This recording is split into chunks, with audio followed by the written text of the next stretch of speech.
How seriously then are we to take this, I'll call it an obligation, to follow the shamanic thread back into time? Well, I think that it is a matter of saving our own souls.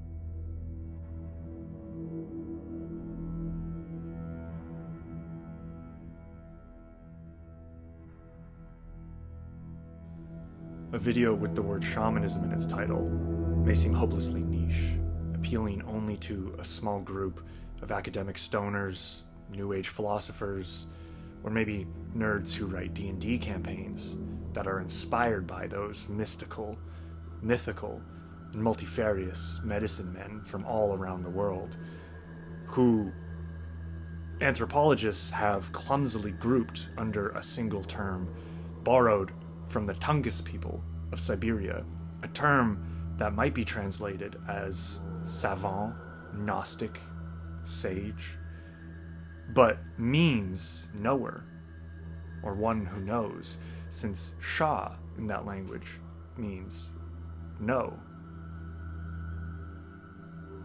In this video, I hope to convince you that the opposite is true, that everyone relates to shamanism, that it has a universal and eternal significance.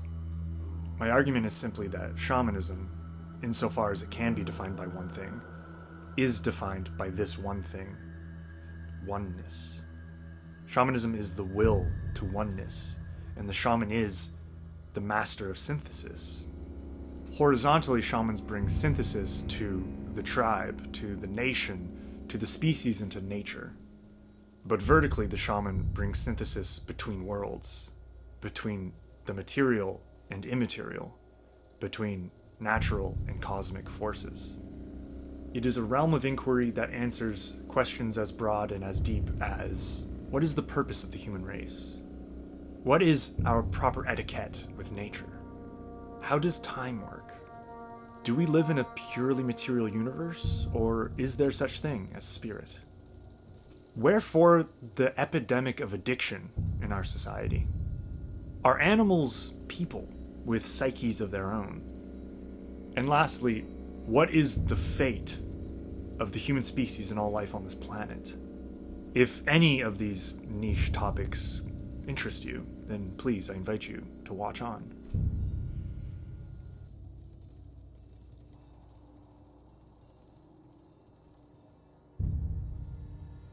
So let's start with the basic question: what is shamanism? It might actually be impossible to define shamanism, the reason being that it is an artificial category. The great Vine Deloria Jr. actually refused to use the term shamanism, usually preferring the term medicine man. And this makes perfect sense, since the term medicine might in many cases be a better translation, while the term shamanism is an imposition by usually Western anthropologists who don't themselves belong to these tribal traditions, and in some cases don't respect them. The term draws with too broad a stroke, gathering multiple figures from disparate traditions under a single heading. And even within the same culture, sometimes there will be people who have healing medicine, people who have war medicine, people who have weather medicine, and not to mention the fact that even ordinary people who are not trained to be shamans might have prophetic dreams that are taken as serious medicine by their community. So would that make everyone in a tribal society a shaman? No, certainly not. It simply means that they live in a shamanistic milieu where everyone credits their dreams and their neighbors' dreams as well. As Joe Jackson says in his magnificent book, Black Elk, The Life of an American Visionary, every Lakota individual sought spiritual power to some extent. The shaman, on the other hand, was distinguished and separated from the rest of society by the intensity of his experiences. There were all kinds of healers. The shaman healed too, but on a grander scale. I, like Joe Jackson, still use the term shamanism. My argument is that despite manifesting in many different ways, across many different cultures, shamanism is a thing. The shaman is related to, and yet different from, a priest, The shaman is related to and yet different than a doctor. The shaman is related to and yet different from psychologist. And yet shamanism incorporates all these things and brings them into a unique gestalt. Above all, I believe shamanism is a universal, eternal, cross-cultural phenomenon. We could use a Western term like Gnostic, savant, or sage, but why not elevate the Tungus word shaman to the status of universality? Fine, that's all fine, but what is it? Mircea Eliade famously wrote that shamans are those who experience the sacred, and it seems that the concept of experience is a recurring one. Michael Harner defines the shaman as those who can access what he calls the SSC, that is the special shamanistic consciousness, which is his own personal jargon for an altered state of consciousness or a trance. Although I think his jargon is a little cumbersome, he has a good point here. It seems that the altered state of consciousness is the hallmark of the shaman and what distinguishes the shaman from, say, the priest. Although I think Harner is wrong to emphasize the fact that the shaman can access this special state of consciousness whenever he chooses to. Sometimes a trance state comes on spontaneously, involuntarily, and at times, which is the case with the famous visionary Black Elk, it comes with a life-threatening fever. E. Richard Atleo makes a distinction between two different types of such experiences. The first is the spiritual orientation, where the experience is initiated from the spiritual realm. And the second is the human orientation, wherein the experience is initiated from the physical realm, through the usual means of fasting, meditating, ritual cleansing, prayer, petitioning, waiting, and chanting. In other traditions, psychedelic plants and fungi might be added to this list of ways to access spiritual experiences. However, it is a mistake to overemphasize this fact.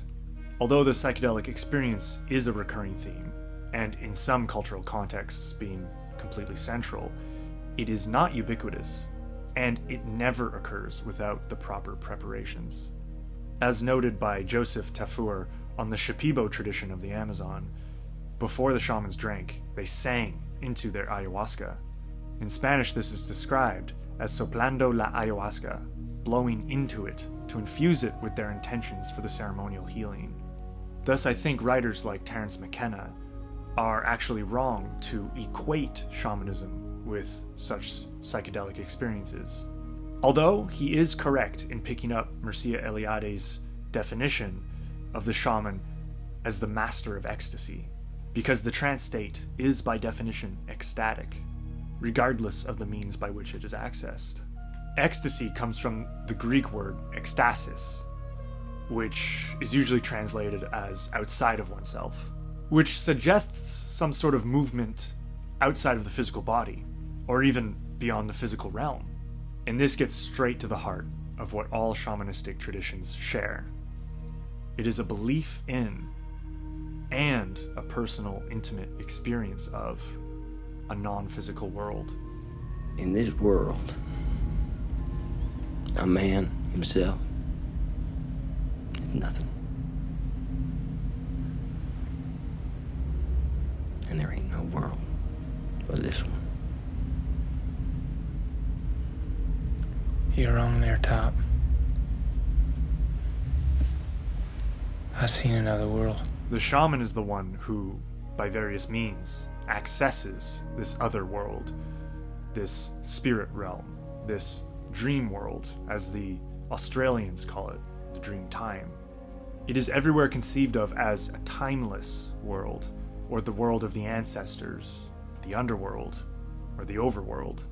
As far as I can tell, every tradition recognizes this as the real world, and our physical world as the mere shadow of it. As Stephen Herod Buhner puts it, it is this reality that, when experienced, is felt to be the real, a deeper and more meaningful reality than that we experience in our normal day-to-day lives. The shaman is the one who travels to this other world, the one who basks in its awe-inspiring reality, who gets to know its inhabitants, memorizes the trails, finds the doors, and learns the secret passwords, usually with the help of a guide, often an animal guide. They travel through various visionary landscapes, sometimes passing through a narrow passage, before finally coming to a clearing of some kind, some sort of 0 point, an innermost cave. This 0 point is conceived of in a number of ways in the literature, as the anima mundi or as the navel of the world. But the idea here is that this is a point in space, which is also a point in time. More specifically, it is the point in time in which time came into existence. It is a point where everything remains exactly as it was at the moment that the cosmos first came into being. Perfect, whole, and harmonious. This 0 point is rightly called creation time, and it is conceived of as the center of the universe. It is by channeling the harmony of creation time, by weaving eternity into our commonplace physical realm of historical time, that the shaman gains their wisdom and power. This is why my favorite description of shamanism comes from Joe Jackson's description of Black Elk. He writes, "He went to the very source of Wakan Tanka being the Lakota term for the spirit that animates reality, sometimes translated as the Great Mystery. Most cultures had a myth or a belief that a time once existed when a bridge spanned the gulf between heaven and earth, and communication was common between men and gods. But something happened, and the connection crumbled. The Wikasa Wakan, that is the Lakota term for the shaman or the man of the mystery, could re-establish that connection. He was the bridge." Mircea Eliade says much the same. He writes, "For the shaman unites in himself the two contrary principles, and since his own person constitutes a holy marriage, he symbolically restores the unity of sky and earth, and consequently assures communication between gods and men." The shaman is a dual citizen. As E. Richard Atleo describes the mythical figure of Enten Mit, or son of Mucus, he was both a son of the earth and a son of heaven. This is a crucial point to understand. The shaman does not sacrifice his mastery in the physical realm in order to purchase his mastery in the spiritual realm. Shamans are always active members of their community, always contributing to the physical needs of the tribe. The shaman is often a hunter, a warrior, a craftsman. After all, the medicines that his journeys to the spiritual world grant him are useless if they have no practical applications in the physical realm. He is, as Joseph Campbell describes the hero with 1,000 faces, the master of two worlds.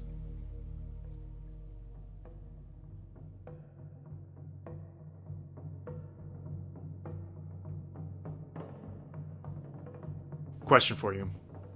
How old is human culture? Well, the truth is we might disagree. There are some Christian creationists, for example, who believe the Earth to be no more than 6,000 years old or so, while mainstream scientists believe the Earth to be something like 4.5 billion years old. But let's just suppose, for the sake of argument, that the scientists are right.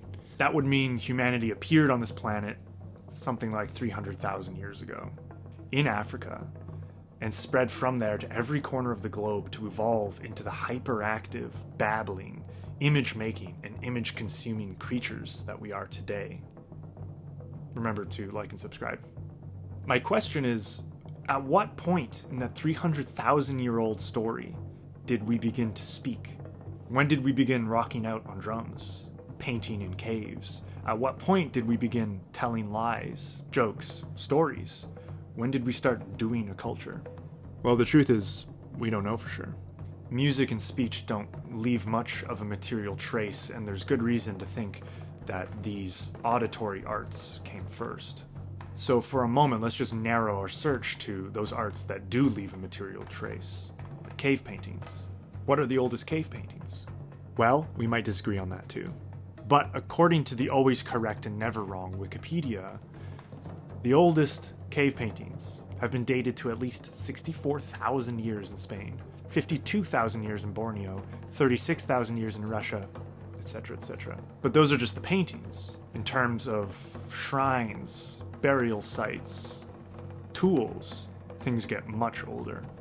In terms of burial practices in general, according to our benevolent, omniscient overlord, Google AI, the oldest burial sites ever found are some 200,000 years old. So 200,000 years ago, we were doing funerals. And yet, Yuval Noah Harari, in his famous book *Sapiens*, claimed that it was only 75,000 years ago that the cognitive revolution happened and fictive languages emerged.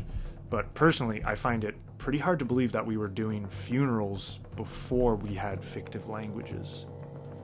The point here is that there's lots of room to disagree, and we will never know for sure. But even if we just focus on the conservative estimates for cave paintings alone, 64,000 years ago is a really long time ago. And yet the people alive then were already master painters and craftsmen. No doubt such people had extremely complex languages, all kinds of rituals, unsung medical and musical traditions, impossibly vibrant religious systems. We can only guess.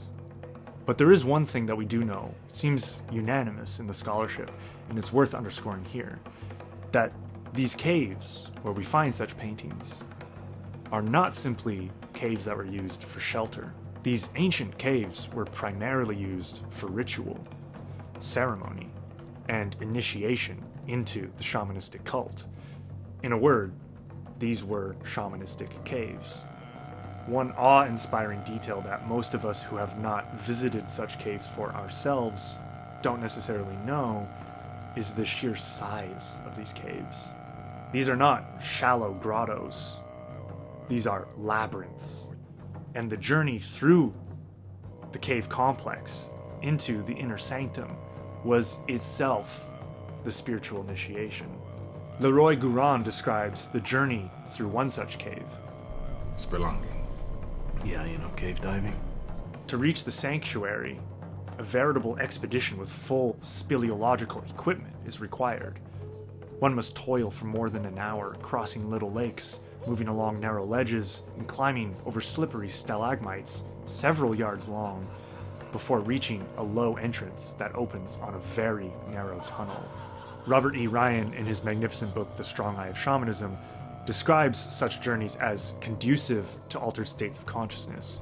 But he also claims that such journeys work as palpable metaphors for the journey into the underworld.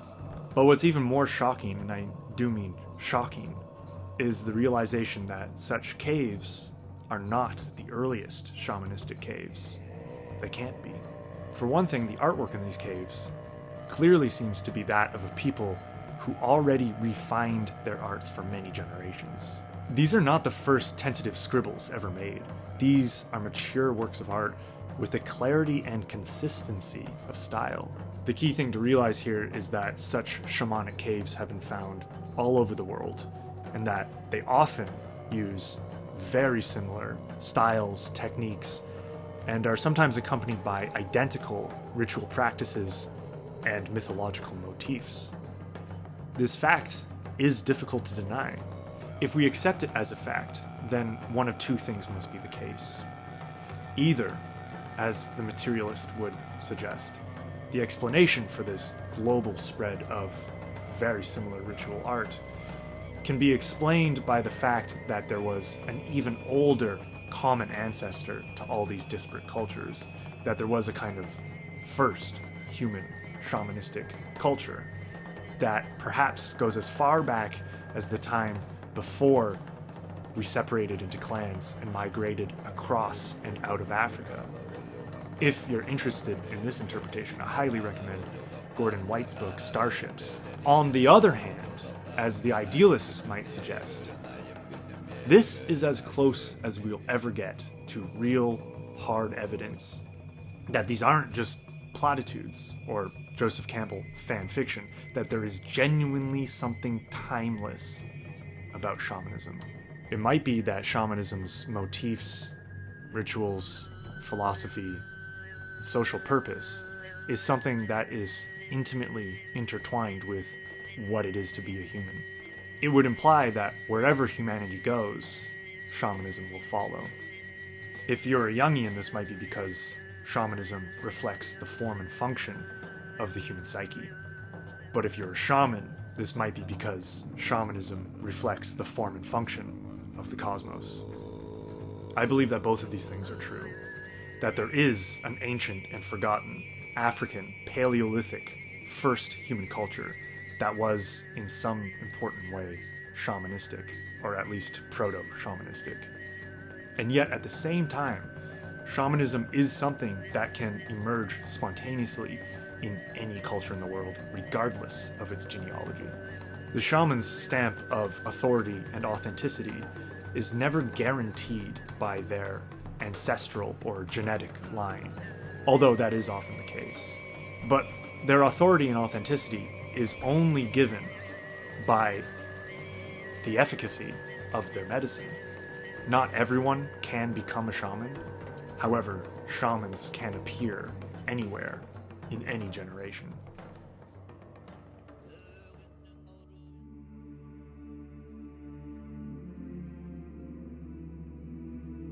Another question for you. Why do most cave paintings depict animals? Apart from the common motif of painted or stenciled hands and abstract motifs, it seems that every painting in these shamanistic caves is a painting of animals, or an animal-human hybrid, like the famous sorcerer found in the inner sanctum of the cave at Trois Frères in southwestern France, commonly dated to about 13,000 BCE. Even the great critic Northrop Frye tried and failed to come up with a satisfying explanation of this profusion of animal imagery. He writes, "We can add such words as religion and magic, but the fact remains that the complexity, urgency, and sheer titanic power of the motivation involved is something we cannot understand now, much less capture." Robert E. Ryan cautions us strongly against the common interpretation that this is some kind of hunting magic. And his reasoning makes perfect sense. He writes, "The animals portrayed and the frequency of their portrayal do not reflect the victims of the hunt that typically constituted the Cro-Magnon menu." He goes on to describe cave paintings as having a free-floating quality, independent of scene or surface, a kind of aerial suspension. It is difficult not to view them as a testament to the formal power of the cosmos. This artistic form produces images that are halfway between the void of eternity and the world of historical change. Images that, in my estimation, perfectly capture the origins of abstract thinking, which has its initial movement in the separation of one thing from everything, to grasp it and to hold it before one's mind's eye and turn it into a thought. All right, picture it in your mind's eye. You know what that is, right? The mind's eye? Like a picture in your head? That's right. Now do it again. But see it. See it before you do it. Thus, this is a type of hunting magic, but it's a mental hunting. Rather than hunting the animals themselves, we are hunting their images. To quote Camille Paglia, "Mind can never be free of matter, yet only by mind imagining itself free can culture advance. It is only by this gesture of separating figure from environment that human culture consecrated itself, and thus art was born. The first artist was a tribal priest casting a spell, fixing nature's daemonic energy in a moment of perceptual stillness. Contemplation is a magic act." But couldn't this free-floating quality and the sort of abstract thought that it reifies have been captured by depictions of anything? This still does very little to explain why animals. One detail that may illuminate this conversation is the fact that such paintings were always incorporated into some sort of ritual. For example, let's look at the Chauvet cave in southeast France. Not only was the cave full of remarkable paintings, but researchers also found the remains of all kinds of staffs, shrines, and signs of ritual activities like repeated dancing in circles, repeated touching of special places on the walls, and the suggestion of ritual dismemberment.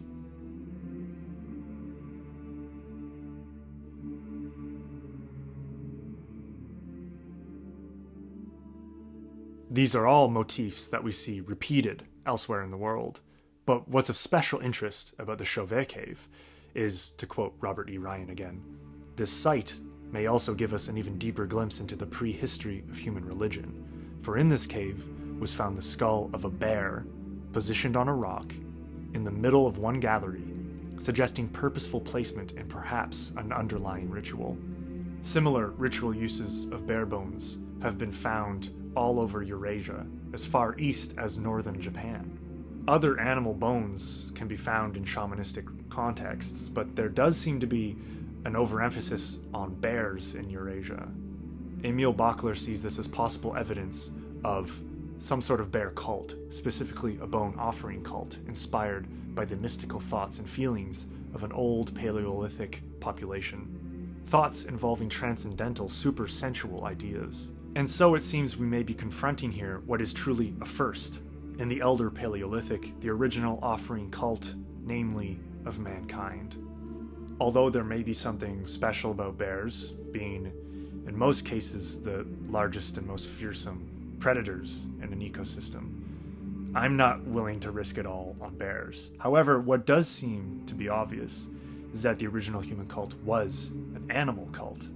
To those who believe in evolution, it makes sense that the first human cult would mark the moment that we became something other than, more than, animal. Humanity is, after all, the last and most recent species to appear on this planet. But to indigenous traditions, like the Sioux, that didn't mean that humans were the greatest. That meant that they were the youngest and most naive, and thus they needed to rely on and respect their older brothers, the animals. William K. Powers writes, "For whites, humans were the last to inhabit the earth and are therefore a crowning glory of all that preceded them. For the Lakota, humans were the last, and that makes them newest, youngest, and most ignorant." The natural attitude in this context is respect. The theme of respect for family, for nature, and especially for animals is a common theme in every contemporary society that can be called shamanic. Such societies, like the coastal Nuu-chah-nulth people, stress making friends with animals, hunting them only when they receive permission to, and following the proper protocol of doing so, often learning healing songs and how to use healing herbs from the animals in dreams. In fact, many societies conceive of animals as people, just like humans, who have language, thought, spirit, psyche, individuality of their own. After all, as the Nuu-chah-nulth say, Hishuk ish sawak, which means everything is one. Everything in existence originates from the great mystery. Everything in existence is a child of Qua'utz, the owner of reality. Thus, William K. Powers says, the animal was always regarded as a representative of the great mystery. Thus, perhaps it's by contemplating something that is so seemingly different from us, animals, that we can apprehend what we share with them, which is a connection to the divine. Clayton Eshelman writes that such animal paintings are postcards of nostalgia, which I think is accurate only insofar as we realize that the nostalgia that they evoke is not for a time when mankind were unconscious animals, but rather a time when all things were undifferentiated consciousness, a time when animals and humans were one with their common ancestor, with Qua'utz, or Wakantanka, or the Great Spirit, or the Big Bang, or God. A time which the shaman teaches his people through contemplation of these animal images is still accessible through ritual and trance. A time that the shaman shows us is still alive.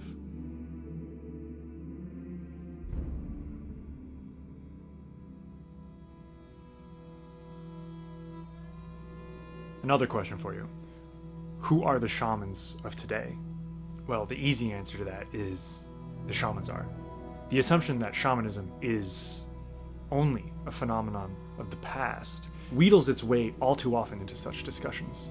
And yet the question remains, if shamanism truly is something eternal and universal, something cropping up everywhere humanity goes, then where is this energy in the context of mainstream, globalized, industrial and post-industrial modern societies? Well, maybe to answer this question, we have to answer another question first, which is, what is modern? Defining the word modern might be every bit as challenging as defining the word shamanism, partly because the term means so many different things in different contexts. For example, there's modernity, which is a historical period that begins in the 16th century. Then there's modern philosophy, which begins with Descartes. There's also modern art, which begins in the 19th century. There's also this thing called political modernism, and so on and so on. But this only goes to prove the point that I want to make about the modern impulse, which is primarily the impulse towards distinction. There are two main directions in human thought, one towards distinction and the other towards conflation. In mythical terms, the modern is the world where Apollo defeats Dionysus, where sober separation defeats drunken unity. The Western world, following Apollo's triumph over Dionysus, valued cultural progress over the cyclical repetitions of nature, and thus, by deepening our imaginary separation from nature, society moved into the Age of Reason, or, as John Ralston Saul describes it, the dictatorship of reason.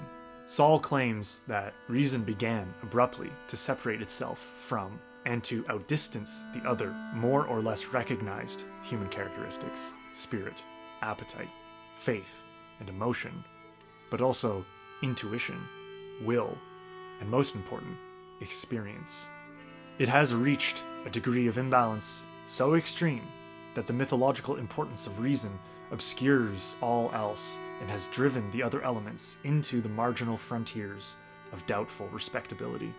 Although reason achieved, according to Saul, a mythological importance, mythology itself was thrown to the wayside.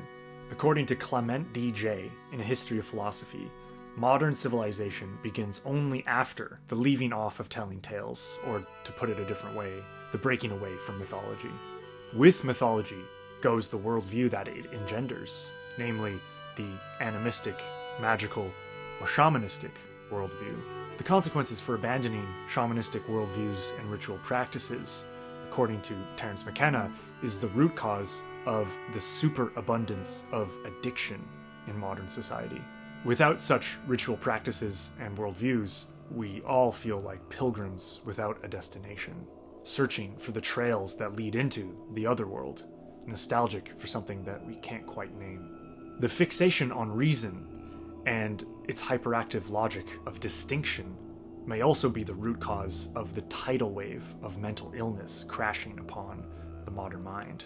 In fact, in tribal societies, the shaman is often identified at a young age due to high levels of stress, anxiety, and the symptoms of what we might today call schizophrenia. It was always the responsibility of the current shaman to seek out those troubled youths, to mentor them, and to cure them. To quote Joe Jackson, they showed the initiate that he was going through a process and not going crazy.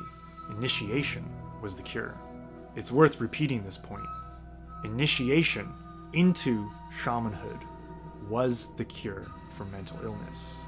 By shrugging off its indigenous roots, practices, and worldviews, modern society has also done away with all rites of initiation. This leaves us all feeling uprooted, unsure of our place in the world, and mentally imbalanced. Vine Deloria Jr. writes, "Apart from the occasional intuitive genius, civilized people have been injured by the intense concentration on thinking and are handicapped in leading a balanced creative life. To valorize thinking over intuition, distinction over conflation, is akin to valorizing inhaling over exhaling. This attitude taken to its extreme results in a world holding its breath. The shaman's role in modern society, therefore, is to teach us how to breathe. Their calling is to counteract modernity's impulse towards greater distinction and compartmentalization, and to bring a spirit of conflation, fluidity, and unity. By returning back to that one common ancestor of all things that exist, they occupy and teach us how to occupy the spaces in between. Something to be made abundantly clear here, though, is that the shaman's role is not simply to swing the pendulum back the other way, to valorize intuition against reason. The shaman does not choose the Dionysian against the Apollonian. They choose both. In every tradition that I've studied, the shaman is a type of spiritual empiricist. They observe the spirit realm carefully, making observations, testing hypotheses. Many shamans seem to love philosophizing and theorizing about life itself, about the relationship between the physical world to the spiritual world. Moreover, if my observation is correct, that Paleolithic cave art depicts the moment that abstract thinking comes into existence, transforming natural objects into mental objects, then the shaman is actually the originator of cognition, not its enemy. The key is that in all things, they are the master of synthesis. That's why the shaman never just does one thing in their society. They do many things. To quote Robert E. Ryan again, the shaman combines the roles of doctor, priest, philosopher, mythographer, artist, and psychiatrist. Ryan notes that the shaman is characterized by a high level of psychic integration, where we can recognize a natural point of convergence for these now disparate human functions that badly need to reinforce one another rather than assert their individual and exclusive superiority. Well, how many people in modern societies can boast of being a doctor, a priest, a philosopher, a mythographer, an artist, and a psychiatrist? Precious few of us in modern society achieve that level of psychic integration. Maybe the psychoanalyst, with their respect and knowledge of myth, philosophy, and scientific medicine, while taking on a sort of priestly role, comes fairly close. Joseph Henderson says, although no Jungian analyst would call himself a shaman, there is a parallel between depth analysis and shamanic healing that we cannot fail to respect. However, the analyst is, arguably, limited to treating patients on a one-by-one basis, while the shaman often addresses the society at large by leading ritual and creating the art and the myths that inform the worldview of the entire community. Thus, if there is one role in modern society that best captures the psychic integration of the shaman, it's the artist. This is not an idle observation. It's one that comes with an urgent call to adventure. It means that the idea of art for art's sake was always a red herring. Or, as Nietzsche put it, the virtuosic croaking of cold-blooded frogs despairing in their swamp.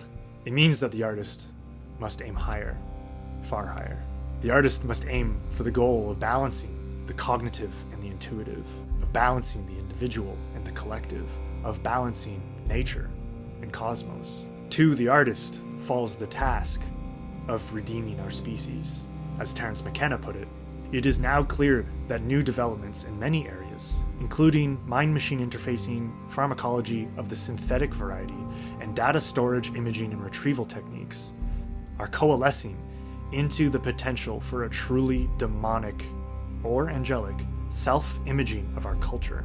The demonic strain of this potential future of humanity seeks to turn nearly everyone into a believing consumer of a beige fascism from whose image factory none will escape. The shamanic response, the archaic response, the human response to this situation should be to locate the art pedal and push it to the floor.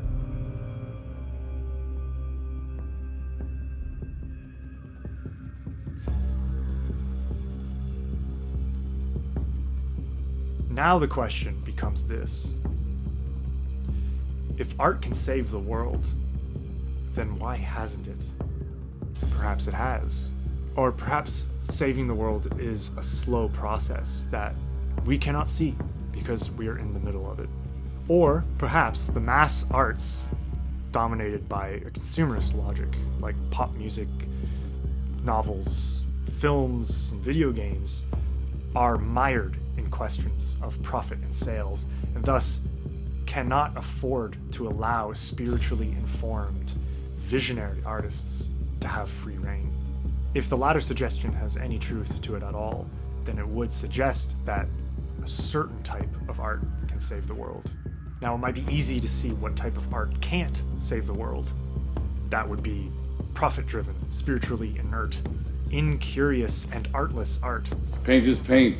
Surface is surface. That's all they should be. That's fine. But what sort of art can save the world? That's a much more difficult question to answer. It might be smart to begin where art began, in those Paleolithic shamanic caves. Anne Baring and Jules Cashford make a case that the artist and the shaman were probably one and the same, as artists ever since have consistently claimed. Through their magical power to recreate the animal on the walls of the temple caves, they, the artist shamans, connected the tribe with the source of life that animated both human and animal, becoming themselves vehicles of that source, creators of the living form, like the source itself. So if some art has the potential to be a vehicle for the spirit animating the world, then it would lend credence to the distinction that some scholars and critics have made between proper art and improper art. At the end of his book, The Inner Reaches of Outer Space, Joseph Campbell writes at length about the ending of another book, The Portrait of an Artist as a Young Man, wherein the modernist writer James Joyce, speaking as his fictionalized self, Stephen Dedalus, espouses an aesthetic theory which is to be the guiding principle for the young writer's future output. In Stephen Dedalus's view, improper art, Campbell explains, is of two orders. All improper art, whether pornographic or didactic, is meant to move one to action, either with desire towards the object or with fear and loathing away from it. Improper art, therefore, is kinetic because it moves one, whereas proper art is static. Joyce writes, the mind is arrested and raised above desire and loathing. Therefore, the goal of proper art is not to educate us, to motivate us, to pontificate, or to mire us in the push and pull of ordinary life. The goal of proper art is to get us above that push and pull of normal life, to arrest us, to make us sit still and focus. Sounds easy enough, but how does one actually achieve that? Perhaps the simplest way to achieve this is to make works of art that are, at the most basic level, beautiful. I quote Campbell, who riffs on Joyce, who writes as Dedalus riffing on Thomas Aquinas, "Beauty we may regard as a normal and proper intention of the way of art, affirmative in its sensuous glorification of life." However, Campbell writes, there is another degree of the revelation of art that is beyond beauty, namely the sublime. In this sense, art is not only an affirmation of nature, but of spirit. As Nietzsche declared, art is the proper task of life. Art is life's metaphysical exercise. Young Stephen Dedalus conceives of art through this chain of associations, a train of thought that leads him to a simple conclusion, the idea that brings the way of art into relation to that of the mystic. The fusion of art and mysticism brings with it a chimerical thought. It is the idea of religious redemption, or enlightenment, or beatitude through art.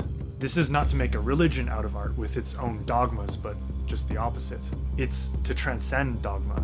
It's to communicate and trigger a spiritual experience without the intermediary of a priest. Joyce puts his mind to the problem of reawakening the eye and the heart to wonder. I think the key to this approach is that wonder. I think it's very ironic that Joyce, who is considered the quintessential modernist writer, actually has a distinctly anti-modernist poetics. He conceives of art as the road to awe. He conceives of art as magical praxis, as alchemy, as a life-affirming ritual. Campbell writes, one's heart is waked, not by the form of the work, but by its content. But here I may take some issue with Campbell's interpretation. The emphasis on form is not only the hallmark of every great artist in every medium of every period, but it's also the hallmark of the shaman. For example, according to Vine Deloria Jr., the physical form of the sweat lodge is crucial to a successful ritual. It must be built in the shape of a circle. so that their curve, if carried around completely, would make a sphere with half the earth and half sky enclosed. Here, a specific place becomes the universal space at which energies are concentrated. That the proper form is critical to this practice can be seen in early ethnographic materials. As early as the close of the last century, the Oglala Sioux medicine men were concerned about the practice of traditional rituals because the younger generation was not making the sweat lodge in the specific manner in which it had always been made. They recognized the relationship between spiritual energy and the form in which it chooses to manifest itself. Thus, the shaman artist's role in modern society can be simplified thus.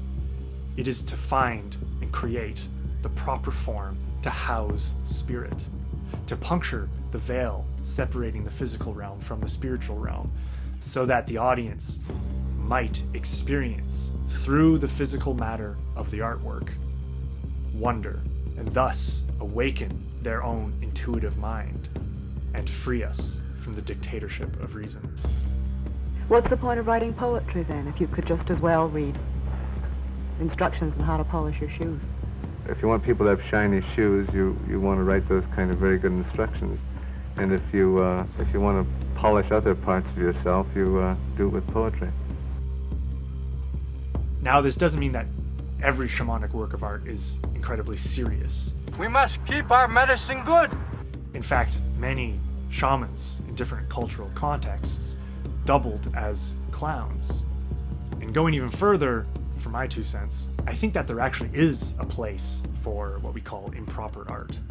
Not every work of art needs to aspire to a shamanic transformation of consciousness. That might be asking a bit too much. But the bottom line is that we are fundamentally out of balance, valuing improper art over proper art, cognition over intuition, distinction over conflation. Campbell speaks to this problem. He writes, "Fascist and Marxist art is, of course, deliberately didactic. But in Europe and America as well, sociopolitical didacticity has in many quarters become regarded even as the sole justification of art, which is otherwise escapist and ivory tower." Campbell wrote these words in 1985, and it is scary how applicable these words are now, 40 years later, while I record this video. A crucial distinction should probably be made at this point, addressing the context of 2020's YouTube criticism of culture. This observation of the ubiquity of didactic art should not galvanize us towards more rants against woke art in the 2020s. The shamanistic worldview is, after all, fundamentally pluralistic. The shaman relates to and respects all forms of life, even animal, plant, and mineral life, so it's small wonder that they would relate to and respect all human life, regardless of race or sexuality. Moreover, the shaman is sometimes a figure of ritual androgyny, since they return to the source of all life where male and female energy is undifferentiated. But what's crucial here is that the problem does not stem from didactic art. For the didactic is just one of the two forms of improper art. What the two of them both share is their quality as kinetic art. The kinetic concept of art is the logical conclusion of our Western valorization of reason and its assumption that value rests solely in the physical realm. The solution here is not to embrace an escapist concept of art, but to embrace an art of wonder. What Joyce and Campbell call a static concept of art, I would call an ecstatic concept of art, since art has the power to bring us to other worlds so that we might return to this one changed. Art's task is to save the soul of mankind, and that anything less is a dithering while Rome burns. Because if the artists, who are self-selected for being able to journey into the other, if the artist cannot find the way, then the way cannot be found.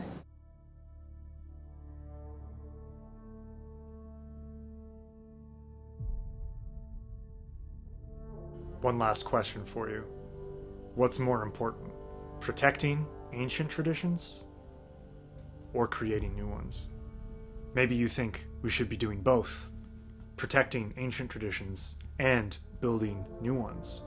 Or is it an oxymoron to create a new tradition? As Wade Davis observes in his book Wayfinders, when Europeans first arrived in Australia, they discovered that in not one of the hundreds of dialects spoken at the moment of contact was there a word for time. There is no notion of linear progress, no goal of improvement, no idealization of the possibility of change. To the contrary, the entire logos of the dreaming is stasis, constancy, balance, and consistency. The entire purpose of humanity is not to improve anything.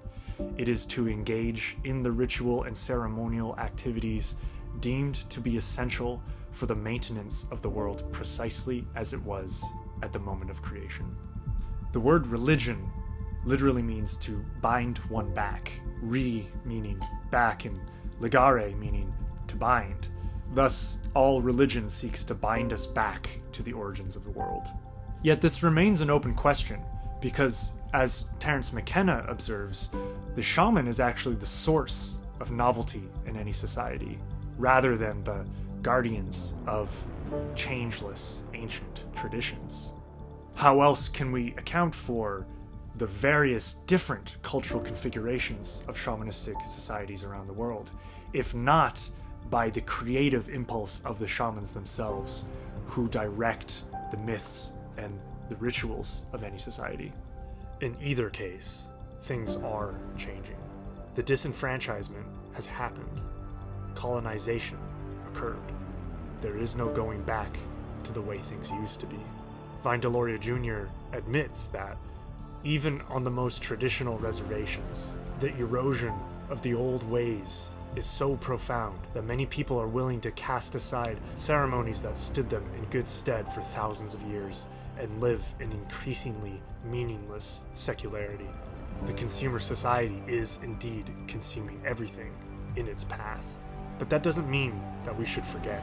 In fact, any discussion of how shamanism might evolve into the future should go hand in hand with a discussion of how decolonization might proceed. No discussion of decolonization can have much substance if it doesn't engage with the sacred practices and worldviews of colonized people. To honor indigenous people requires a bit more than a land acknowledgement. It requires serious grappling with the Apollonian fascism underpinning every single modern society. Real decolonization might actually begin with an acknowledgement that if similar ideas crop up again and again all around the world, evolving across periods of time measured in the tens of thousands of years, then there might be some truth there. As Wade Davis writes, genocide, the physical extermination of a people, is universally condemned. Ethnocide, the destruction of a people's way of life, is in many quarters sanctioned and endorsed as appropriate development policy. Today, many well-meaning Western people discuss decolonization as a strictly political process, and whenever indigenous people insist on discussing spirit or doing ceremony, Westerners may secretly smirk and think, oh, that's cute. It is not cute.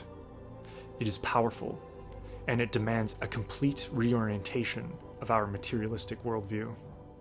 Now, the opposite is also true.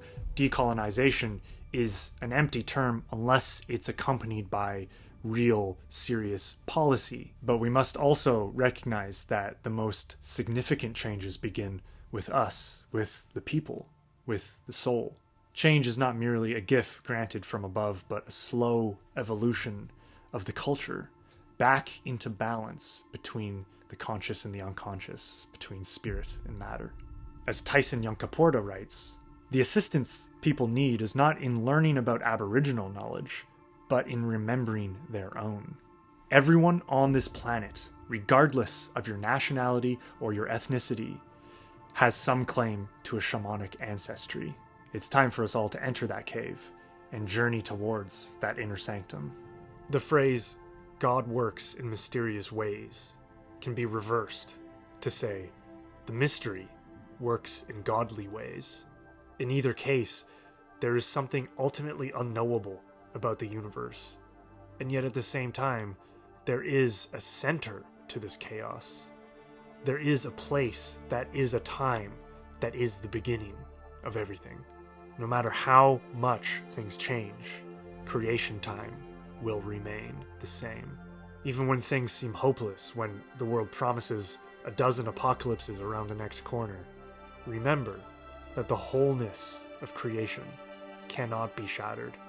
The crack in the egg is simply the passage through which eternity enters history.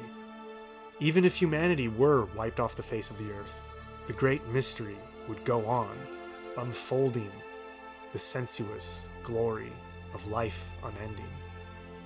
Creating new traditions is an oxymoron, but so is time itself, somehow producing linear flow out of a ceaseless sameness.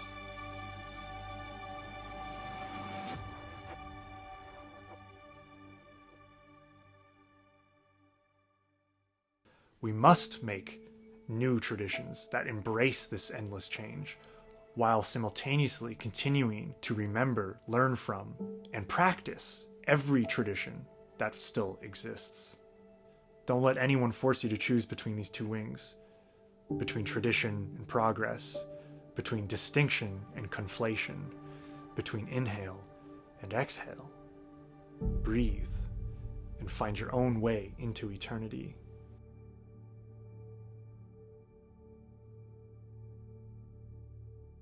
God is alive.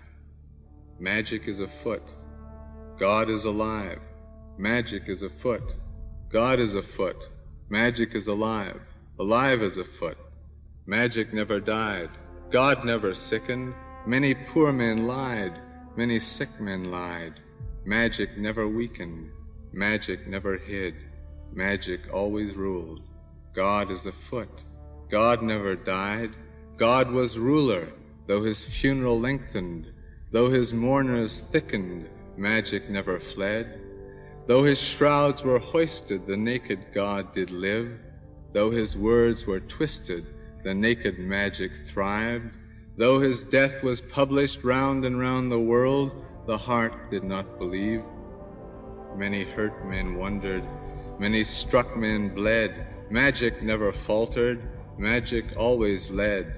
Many stones were rolled, but God would not lie down. Many wild men lied, many fat men listened.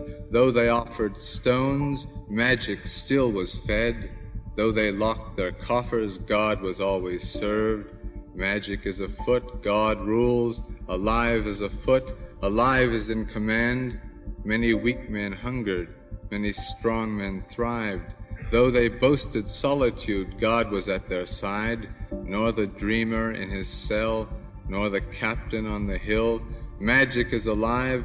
Though his death was pardoned round and round the world, the heart would not believe. Though laws were carved in marble, they could not shelter men. Though altars built in parliaments, they could not order men.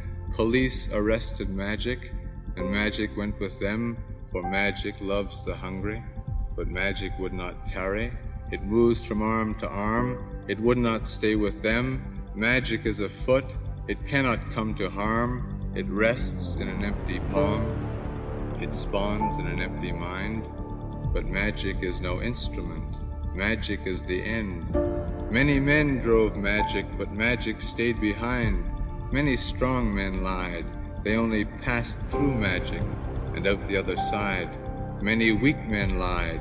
They came to God in secret, and though they left him nourished, they would not tell who healed. Though mountains danced before them, they said that God was dead. Though his shrouds were hoisted, the naked God did live. This I mean to whisper to my mind. This I mean to laugh with in my mind. This I mean my mind to serve, till service is but magic moving through the world. And mind itself is magic, coursing through the flesh, and flesh itself is magic, dancing on a clock, and time itself the magic length of God.